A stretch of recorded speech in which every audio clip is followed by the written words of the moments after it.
how would you screen during the first date, or ideally earlier in the conversation, such that you don't waste time? How would you screen for those people, and how would you avoid people that possess the dark traits?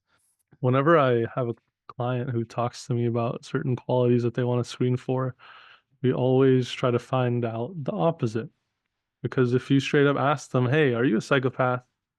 They're probably not going to say yes and They tell you the won't, yeah. truth, right? Yeah. So what are the qualities that are opposite of these antisocial qualities?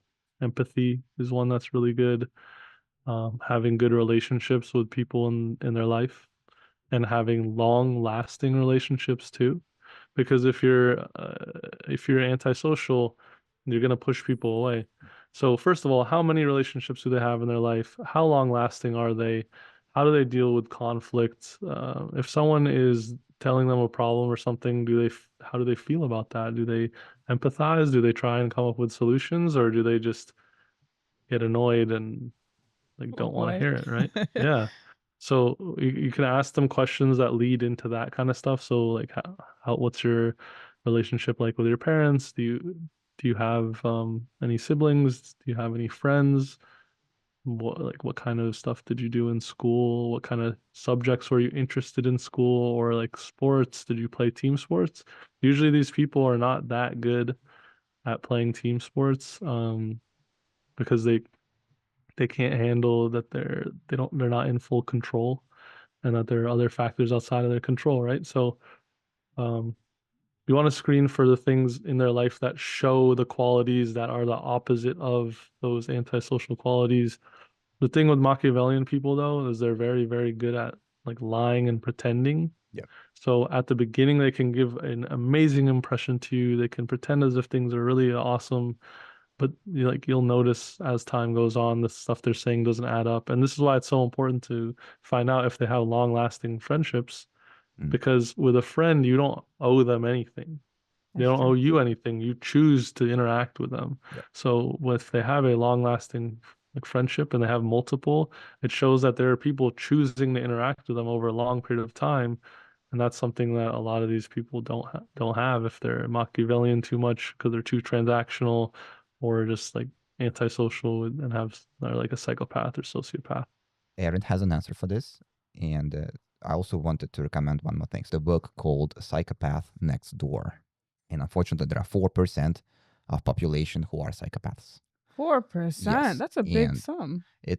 Well, 4%. That's a lot. So That's a lot of people. out of 25 people, one is a psychopath. Okay. The reason why we have them though as human species is because back in the day when we were tribes, which wasn't so far long ago.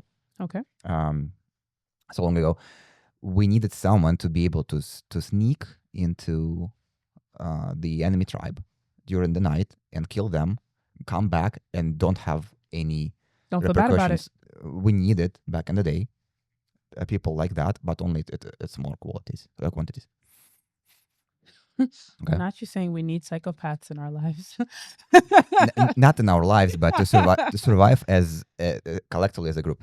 Fair enough. Yes. Okay. Yeah. Someone's got to do it. Someone got to do it. Sorry, I was just thinking like what you said, and I was just thinking to myself that like you're right. Like I also, when I meet people, Yes. I ask what are their relationships with their friends. How often do you hang out with your friends? What's your relationship with them? What do you like about them? I guess I do those things subconsciously, but I guess that's why. Erin's answer. You'll notice, just to add on to that quickly, you'll notice a lot of the things you do are very calibrated because you're a woman, and women are just way more socially intelligent than guys. It's an evolutionary reason, right? Yes. So interesting. Okay. Thank you. I guess there's science to back it up. Erin's answer. Narcissists are very good at hiding who they are until they have you in their trap.